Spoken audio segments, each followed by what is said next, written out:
It was an ordinary Thursday afternoon when Maria Green, the mayor of a small southern town, was driving home from a meeting with community leaders, her mind buzzing with ideas for the next phase of her town's revitalization plan. She had just signed a new initiative aimed at boosting local businesses and improving the school system. She had spent weeks working on the project, and it was finally coming together perfectly. She smiled to herself as the sunset casting an orange glow across the road in front of her. She felt a quiet sense of accomplishment when suddenly the blue lights flashed in her rearview mirror. Her heart skipped a beat. She wasn't speeding, she had been paying attention to the road, but she pulled over anyway. The young officer walked up to her car, his face hard to read.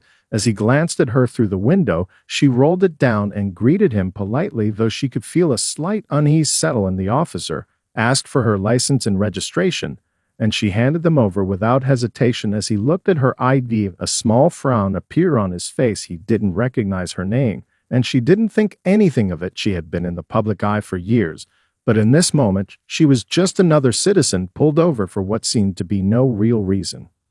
The officer returned to his car with her information, and Mariah couldn't help but wonder why he had stopped her in the first place. She hadn't been speeding, at least not in any significant way. The road was quiet, and the traffic light she had just passed was green. She leaned back in her seat, trying to shake off the sense of annoyance. She had always prided herself on being calm under pressure. She was a mayor after all, but something about this encounter felt off. After a few minutes, the officer returned to her car with a ticket in hand. He handed it to her without a word of explanation, just a blank stare. His tone was dismissive as he told her she had been speeding and that she needed to be more careful next time.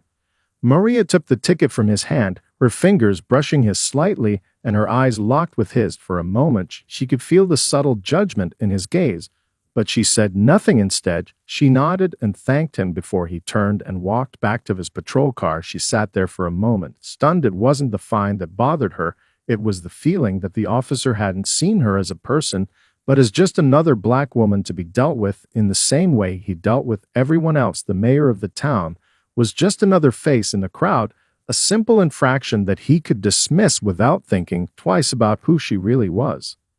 As she drove away, she couldn't shake the feeling that this moment would stick with her longer than it should have. She had worked so hard for everything she had achieved, and yet it seemed like none of it mattered in that moment. She was just another black woman, receiving a ticket from a young white officer who didn't even care enough to recognize her as someone who held any power in the community. She couldn't help but wonder how many other people in this town had experienced the same kind of treatment, and she made a vow to herself that she would confront it head-on when the time came to do so. A few weeks later, Maria found herself once again standing in the courthouse, though this time it was not for an important town meeting or gathering with community leaders. It was for something far less anticipated, a minor traffic ticket that had somehow grown into a much bigger issue. As she sat in the waiting area surrounded by a mix of people from all walks of life, she could feel the weight of the situation pressing down on her. Despite the fact that it was just a routine court appearance to deal with a speeding ticket, she couldn't shake the feeling that the world was watching her in a way that made everything feel much more significant. Her name was called, and she walked into the courtroom with her usual poise, the sound of her footsteps echoing against the cold tile floor. She stood before Judge Samuel Winters, a man who had earned a reputation for being strict but fair. As the room grew quiet, she glanced at the judge, his stern expression seemingly focused on the paperwork in front of him.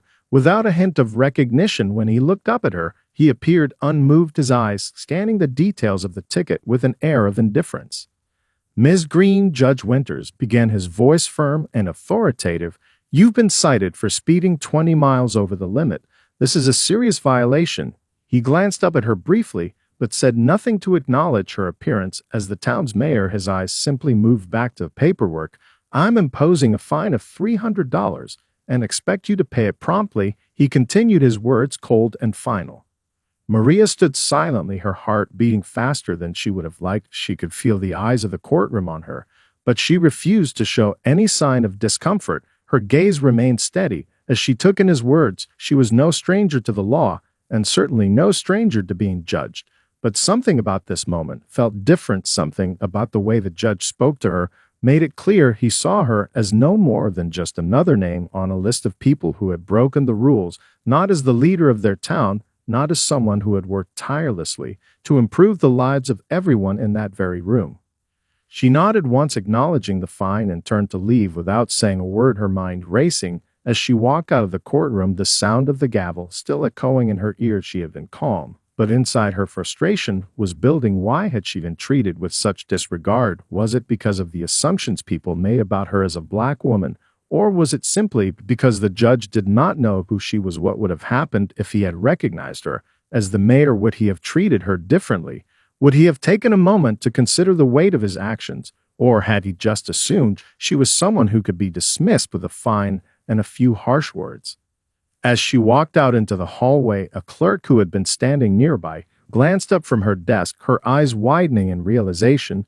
She quickly turned to her colleague and whispered something under her breath. Maria could hear the words, but she didn't react immediately. She had been in this position before, people whispering about her behind her back, assuming things about her based on her race and her gender. She had learned to tune it out, but this time it was different. This time the clerk knew who she was, and it wasn't long before the information made its way back to the judge. As Maria stepped out of the courtroom, the weight of the situation was beginning to sink in. She had been calm, collected, and professional, as she always tried to be, but something about that encounter had rubbed her the wrong way. The judge's cold, dismissive tone, his failure to acknowledge who she was, felt like a direct hit, even though it was wrapped up in the formalities of the court system. She took a deep breath as she walked down the hallway, the sound of her shoes clicking sharply against the marble floor. But before she could get too far, a voice called out behind her, "Miss Green?" She turned around, her brow furrowing. It was the clerk, standing a few feet away, looking at her with wide eyes. There was a mixture of shock and something else, concern or maybe guilt.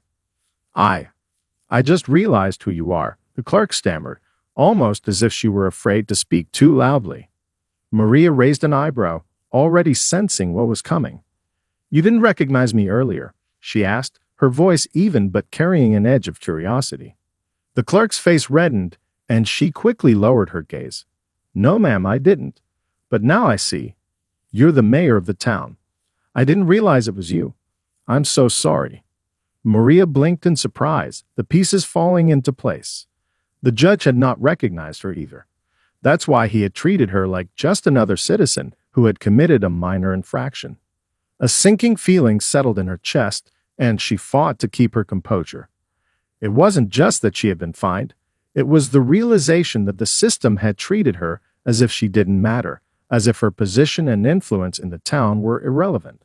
The way she had been looked at, the way she had been addressed, made it clear that, in that moment, the judge had seen her through a lens that was different from the one he might have used for others. "Do you think he knew who I was?" Maria asked, her voice quiet but sharp. The clerk seemed unsure of how to answer, so Maria continued, "The judge? Did he recognize me after?" The clerk hesitated, glancing down the hall as if looking for someone to answer for her. "No, ma'am, he didn't," she said finally, her voice almost a whisper. "I don't think he realized until after you left.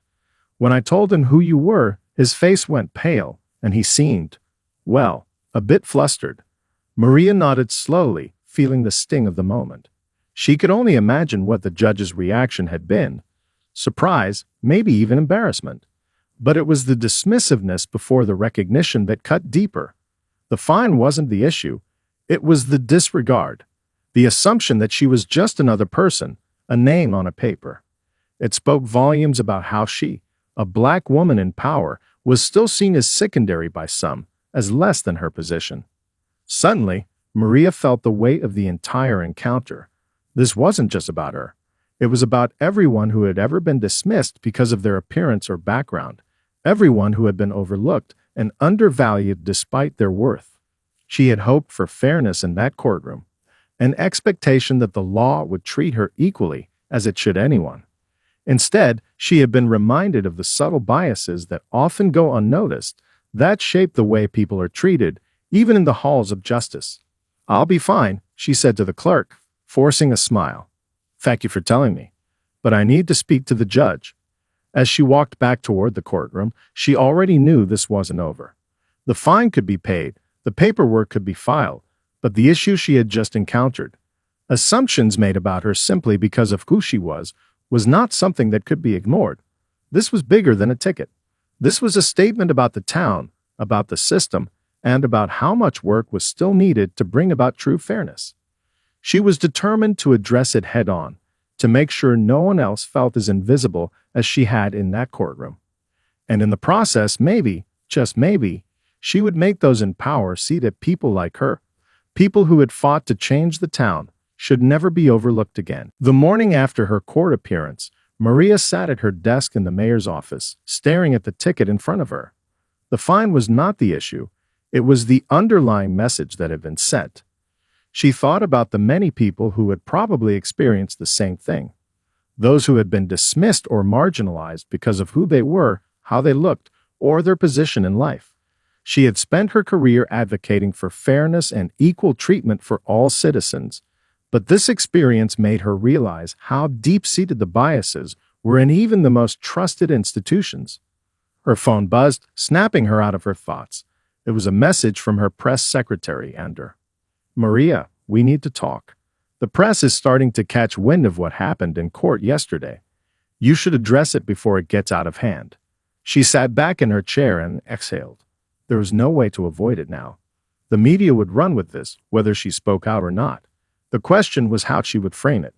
Would she let the story simply be about a fine, or would she turn it into a conversation about systemic biases and accountability? She took a moment, then dialed Ander's number. "I'll address it publicly," she said, her voice firm. "But I need it to be clear. This isn't just about a speeding ticket. It's about how we view each other, how we treat people based on assumptions, not reality." Later that afternoon, Maria stood before a small crowd of reporters outside the town hall. The press had gathered quickly, and their cameras flashed as she stepped up to the microphone. Her stance was confident, but the weight of the situation was heavy. She had known this day would come, but she hadn't expected it to happen like this. "Thank you all for coming," she began, her voice calm but resolute. "Yesterday, I was issued a speeding ticket by an officer, and I appeared in court to handle it as any other citizen would. But what happened in that courtroom wasn't just about a fine or a violation of traffic laws. It was about the assumptions that were made, not only by the officer who issued the ticket, but by the judge who sentenced me." She paused, letting her words sink in. The reporters leaned in, their pens ready. She could feel the weight of the moment, but she pressed on. "As a black woman in power, I have often encountered assumptions based on my appearance and my race. Yesterday, I was treated no differently. I was treated as just another person to be judged without any consideration of who I am or the work I've done for this town. And while I understand that the law must be applied equally to everyone, what happened to me speaks to a deeper issue, one that goes beyond just the courtroom." Maria's words hung in the air. She could see the reporters scribbling, the cameras capturing every word. The message was clear. She wasn't just responding to a personal slight. She was speaking for everyone who had ever been overlooked or unfairly treated based on assumptions. This wasn't just about her. It was about the system that continued to perpetuate such injustices, even in places of authority. "I'm not here to complain about a fine," she continued, her voice steady. "I'm here to challenge us all to reflect on how we treat one another. We need to ask ourselves if we are truly judging people fairly, or if we are making decisions based on stereotypes or biases that have no place in our society." She could feel the energy shift in the crowd. This was bigger than a speeding ticket, bigger than a single courthouse incident. This was a conversation that needed to happen. Change doesn't come by ignoring the problem. It comes when we face it head-on and start doing the work to fix it. "I'm committed to that work, and I hope others will be too," she concluded, looking directly at the cameras. "We owe it to each other to create a community where everyone is seen, heard, and respected." As Maria finished her statement and stepped away from the microphone, a sense of purpose settled within her. She had spoken out not just for herself, but for the countless others who had faced similar experiences, people who had felt invisible or undervalued. She knew that the road ahead would be challenging, but she was determined to continue the fight for fairness and equality in her town. The cameras snapped one last time, and as Maria turned to walk back inside, she felt a quiet resolve growing inside her. This was only the beginning of a much larger conversation. The news of Maria's courtroom encounter quickly spread throughout the town, and the reaction was far more intense than she had expected.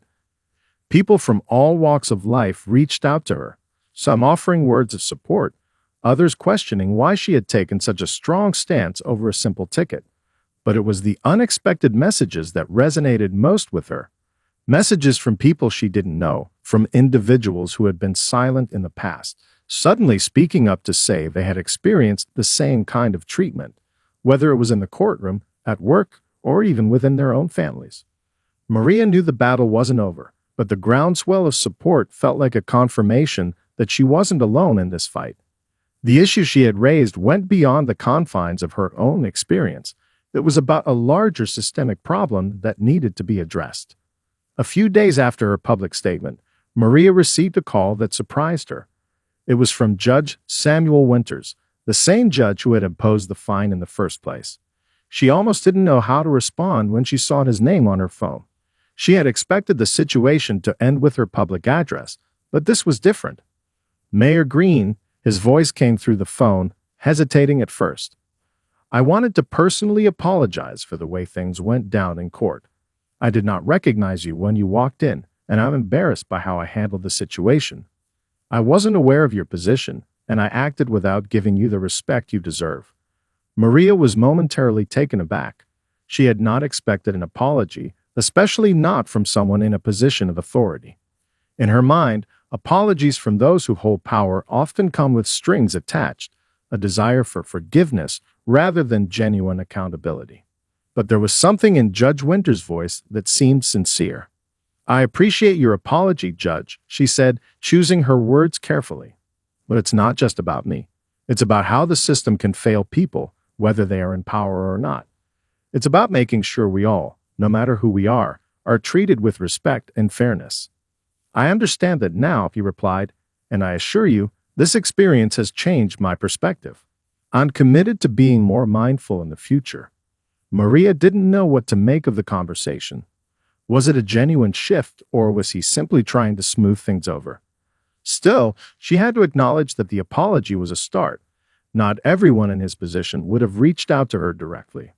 But the real surprise came shortly after, when a local community leader, David Lewis, reached out to her for a meeting. David was a well-known advocate for civil rights in the town, someone who had been vocal about systemic issues long before Maria was elected. He had always been supportive of her, but this time, his message felt different.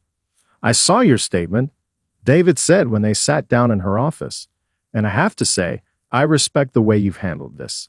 This isn't just a personal issue. This is about our entire community, the ways in which people of color have been treated unfairly in our justice system. We need to do more than just talk about it. We need action." Maria listened intently as David laid out ideas for community discussions, town hall meetings, and partnerships with local organizations to bring awareness to racial inequality in the justice system. He didn't just want to acknowledge the problem. He wanted to create concrete solutions. Maria was inspired by his vision, and she could feel the weight of responsibility growing heavier on her shoulders. But she also felt something else, a sense of hope. "Let's do it," Maria said, her voice full of resolve. "This town deserves better, and I'm not going to stop until we get it." The two of them began planning a series of meetings with local community members, law enforcement, and the justice system to discuss reforms. It was clear that this conversation, which had begun with a simple traffic violation, was snowballing into something much bigger. It was no longer just about Maria Green and her experience. It was about the entire town, about everyone who had ever felt dismissed or silenced. As the days went on, more voices began to join the conversation, some hesitant at first, others eager to get involved. Maria knew it was going to be a long road ahead, but for the first time in a long time, she felt a genuine sense of unity building. The town wasn't just listening. They were starting to act, and Maria was ready to lead them every step of the way. The days following Maria's public statement were filled with a growing sense of anticipation and tension. The town was buzzing, and opinions were divided. While many supported her courage in speaking out, others were uncomfortable with the way she had addressed the issue. Some felt that it had been an overreaction to a minor infraction, while others questioned her motivations. The local media had picked up the story, framing it as a scandal, and soon Maria found herself at the center of a storm she had not anticipated. As the weeks passed, the community seemed to fracture. On one side, people rallied behind her, organizing petitions, holding rallies, and even offering to pay the fine for her. They saw her as a symbol of resistance against an unjust system that had long failed people of color. On the other side, critics began to paint her as an opportunist, using the situation to advance a personal agenda, regardless of the cost to the community's reputation. Local radio talk shows stirred the pot, debating whether the mayor had overstepped by turning a simple speeding ticket into a national issue. Maria knew that she had sparked something bigger than she had intended. This was no longer about her or her fine. It was about the larger issues of race, power, and equality in her community. And yet, she couldn't shake the feeling that something was brewing beneath the surface. The issue had unearthed deep, unresolved tensions within the town. Her phone rang late one night, disturbing her from a moment of reflection. It was Ander, her press secretary, his voice tense. "Maria, you need to brace yourself. There's been an incident at the police department. A video's gone viral." Maria's heart sank. She quickly turned on the news and saw a clip circulating of a local police officer, now identified as Officer Daniel Griggs, engaging in a tense confrontation with a young black man during a routine traffic stop. The video showed the officer using force when the young man, who had been cooperative, reached for his wallet. The footage had been taken by a passerby, and the outrage was immediate. Comments flooded social media, drawing connections between the incident and the larger issues that Maria had been trying to address. The next morning, Maria stood in front of a crowded press conference. Her thoughts were scattered, but she knew she had to act. The video had not only reignited the debate about race and policing, but it had also created a storm that threatened to overshadow everything she had worked for. "I'm deeply disturbed by the video that has surfaced," Maria began, her voice steady but heavy with emotion. "We cannot ignore what we've seen. This is not just about a single officer. This is about a system that has allowed these types of incidents to happen again and again. I know that our community is hurting, and I stand with those who are demanding justice and accountability." She paused, taking a breath before continuing. "We will be working with the police department to ensure that an independent investigation is launched into the incident, and I will personally make sure that those responsible are held accountable. But let me be clear, this is not just about one officer. This is about making sure that every single person in our community, no matter their race, is treated with dignity and respect." The press conference was tense, but Maria's words struck a chord. There were murmurs of approval from some members of the audience, but others remained silent, clearly skeptical of her stance. Maria knew that taking a strong position would alienate some, but she also knew it was the right thing to do. As the cameras turned off and reporters began to disperse, Ander approached her. His face was drawn, and he looked exhausted. "That was powerful," he said quietly. "But you know this is going to get uglier before it gets better. You're stepping into deep waters here." Maria nodded. "I've known that all along, but I can't back down now." The following days were filled with protests, heated debates at town meetings, and calls for both the police officer's dismissal and for broader reforms within the justice system. While Maria's position had made her a target for those who disagreed with her, it had also drawn in new allies, people who were eager to stand with her and demand lasting change. Despite the chaos swirling around her, Maria couldn't shake the feeling that the community was at a crossroads. There was no going back. The issue was too big to ignore, too deep to gloss over. And though tensions were high, there was also an undeniable energy in the air, a desire for something better, something fairer. As she sat in her office that night, reviewing the latest reports and organizing her next steps, Maria knew that the path forward would be challenging. But for the first time, it felt like the town was ready to confront its demons head-on. And with the support of those who truly believed in change, she was determined to lead them into a new era of justice and equality.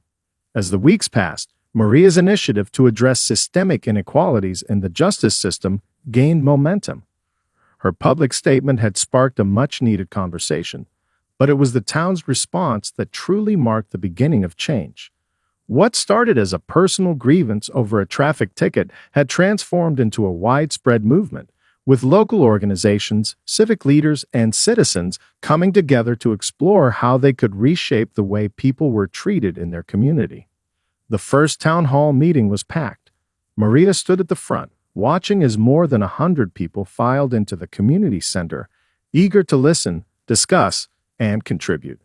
The diversity of voices in the room was powerful, a reflection of the wide-ranging experiences people in the town had with law enforcement and the justice system. David Lewis, the civil rights advocate who had reached out to her, stood beside Maria, ready to moderate the discussion. As he began speaking, the crowd grew quiet, the gravity of the moment settling in. "This isn't just about one ticket," David said, his voice carrying through the room. "It's about recognizing that every single one of us deserves to be treated with fairness and dignity, no matter our race, gender, or background. It's about taking responsibility for our actions and working to make sure that everyone has a voice in our community." Maria couldn't help but feel a sense of pride as she watched people from all walks of life lean in, eager to engage in a conversation that many had long avoided. The energy in the room was palpable, an energy that was focused on healing and building understanding, not division. The meeting started with open-floor discussions where people shared their personal experiences with the justice system. Some stories were heartbreaking, tales of being racially profiled or mistreated by law enforcement. Others spoke of feeling marginalized or invisible in legal settings, their voices ignored because of their background. These were stories that needed to be told. The town needed to hear them. But there were also voices of support, police officers, local business owners, and teachers, all acknowledging that the town had work to do. The police chief, a man who had served in the community for decades, stood up to speak. "I've seen firsthand how biases can affect interactions between officers and the community," Chief Carter said, his voice steady but sincere. "I know there are things we need to change in our department. We're committed to starting a series of workshops on bias training, de-escalation tactics, and community engagement. It's not enough to just say we're doing better. We have to show it every day." The room erupted into applause. Maria could feel the shift happening right before her eyes. People who had been reluctant to speak out were now standing together, unified by a shared desire for progress. It wasn't just about policy changes, it was about healing wounds that had festered for too long. As the meeting drew to a close, Maria stepped up to the podium, taking a deep breath before speaking. "I want to thank everyone for coming tonight," she began. "This is just the beginning, but we've taken the first step toward making our community better for all of us. We've acknowledged that there are challenges, and we're committed to facing them together. I've always believed that the power of a community lies in its ability to come together, to have difficult conversations, and to push for change. And that's exactly what we're doing here tonight." The applause was loud and heartfelt, and Maria felt a deep sense of gratitude for the way her town had embraced this conversation. They were no longer just discussing issues in isolation. They were addressing them collectively, and that made all the difference. The road ahead would still be difficult, but for the first time in a long time, she felt hope. There was a clear path forward, one that was being built together, brick by brick. As people began to leave the meeting, there was a sense of optimism in the air. It was clear that the town was ready to tackle the challenges that lay ahead, and Maria was ready to lead them through it. This was more than just a political fight. It was a fight for dignity, equality, and respect for everyone, no matter their background. And with that, the work began in earnest. Months passed, and the movement that had been ignited by a simple traffic ticket continued to build momentum. The town was slowly but surely beginning to change. Maria's initiative, coupled with the strong community support, had opened the door to real transformation.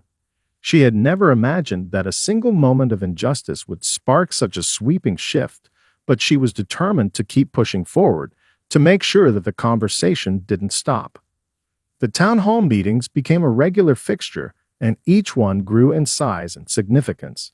They weren't just about discussing the issues anymore, they were about creating solutions.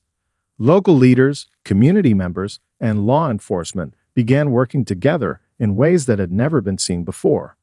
Maria, though grateful for the progress, knew that the real challenge lay ahead. It wasn't enough to talk about change. They had to implement it, to make it sustainable. The police department rolled out its new diversity training program. Officers attended workshops that focused on unconscious bias, cultural competency, and de-escalation techniques. The program wasn't a one-time fix, but an ongoing effort to shift the department's culture from top to bottom. Chief Carter, who had initially expressed his commitment to change, was leading the charge, and Maria found herself meeting with him regularly to ensure that progress was being made. "I've seen a real change in the department," Chief Carter said one afternoon as he sat across from her in her office. "The officers are more engaged, more mindful of how they approach situations. It's not perfect, but we're making strides." Maria nodded, encouraged by his words but understanding that change was a long process.